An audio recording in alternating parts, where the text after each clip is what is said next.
इस समय हम उसी ट्रेन के अंदर मौजूद हैं जो देश की सबसे पहली ट्रेन है जो नदी के नीचे से होकर गुजर रही है। तो नदी की अगर हम बात करें तो हुगली नदी है जो कि गंगा नदी का ही हिस्सा है, गंगा नदी भी कहा जाता है, गंगा का पानी है जिसके नीचे से यह टनल इस ट्रेन को निकालेगी। तो ये ट्रेन हम आपको दिखा रहे हैं, सजाई गई है एक खास अंदाज में और जैसे ही यह ट्रेन आगे चलती है, इसकी स्पीड आप देखिए कि किस तरह से यह ट्रेन अपनी स्पीड में चल रही है। यहाँ पर एक और चीज़ हम आपको बताना चाहेंगे, अगर हम इस पूरी की पूरी जर्नी की अगर हम बात करें तो 4 स्टेशन हैं, चारों के चारों अंडरग्राउंड हैं, यानी ज़मीन के नीचे हैं और ज़मीन के नीचे की स्थिति आप समझ सकते हैं कि अलग है, क्योंकि यहाँ पर देश का सबसे गहरा मेट्रो स्टेशन भी इसी लाइन पर है और यह ट्रेन अपने आप में वाकई ख़ास हो जाती है। तरह तरह की सुविधाएं हैं, यानी जो अत्याधुनिक सुविधाएं हैं उनको ध्यान में रखते हुए इस ट्रेन को तैयार किया गया है। यहाँ पर हम उसी जगह पर मौजूद हैं जहाँ पर यह टनल है। इस टनल को नीले रंग से सजाया गया है, यानी नीले रंग की जो आभा है उससे आप समझ सकते हैं कि यह ट्रेन क्यों खास हो जाती है। और यहाँ पर उस टनल से हम निकल चुके हैं, यहाँ हम निश्चित तौर पर कह सकते हैं उस टनल से निकल चुके हैं, हावड़ा नदी पार कर चुके हैं। और इस पूरी टनल की अगर हम बात करें तो ट्विन टनल हैं, 520 मीटर लंबी ये ट्विन टनल्स हैं। हालांकि पूरे के पूरे जो स्टेशन हैं वो टनल्स के जरिए ही आपस में जुड़े हुए हैं। ट्विन टनल्स हैं, काफ़ी चौड़ी हैं, साथ ही साथ स्टैंडर्ड गेज है और इसके अलावा अगर हम देखें तो हर 3 मिनट पर मेट्रो ट्रेन चलाने की तैयारी है। और इस रेल सेक्शन को या इस ट्रेन सेक्शन को कहीं ना कहीं खुद प्रधानमंत्री नरेंद्र मोदी खोल रहे हैं, यानी कोलकाता के लिए एक See ya at my place. Pink sauce pasta. OMG.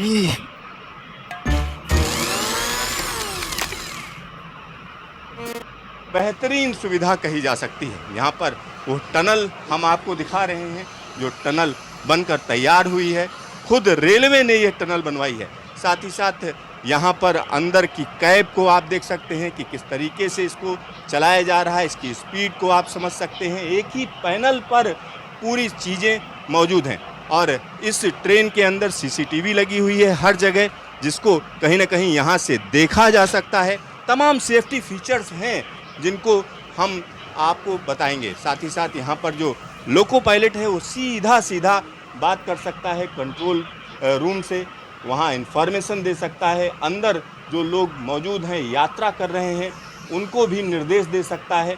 अब देखिए अगला स्टेशन आ चुका है, तो यहाँ जो स्टेशन बनाए गए हैं उनमें पीएचडी डोर लगाए गए हैं, यानी जब यह ट्रेन स्टेशन पर पहुँचेगी तो दोनों डोर्स में, यानी ट्रेन का जो डोर है साथ ही साथ जो पीएचडी डोर हैं उनका अलाइनमेंट होता है। जब दोनों चीज़ें आमने सामने होती हैं उसके बाद कहीं ना कहीं उनको निर्देश दिया जाता है कि अब आप इसको खोल दीजिए। तो देखिए एक दूसरे सेक्शन में हम चल रहे हैं, अब देखिए आगे बढ़ चुके हैं और इस टनल की फिनिशिंग देखिए, क्योंकि ऐसा लग रहा है लहराती हुई ये टनल है।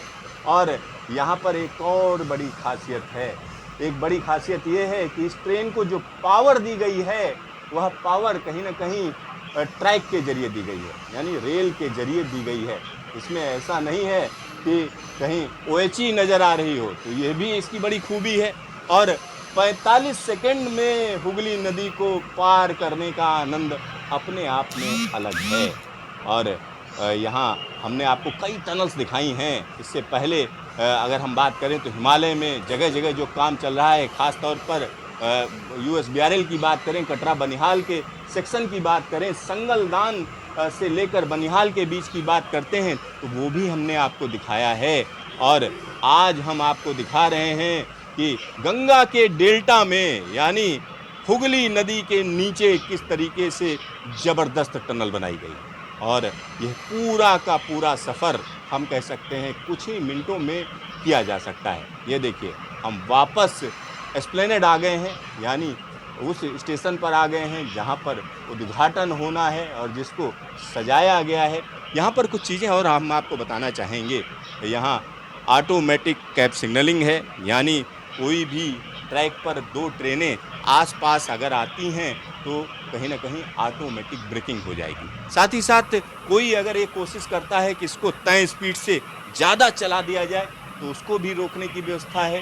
यानी तमाम ऐसे कंट्रोल हैं जो आज की तारीख में आधुनिक ट्रेन सिस्टम में रिक्वायर्ड हैं।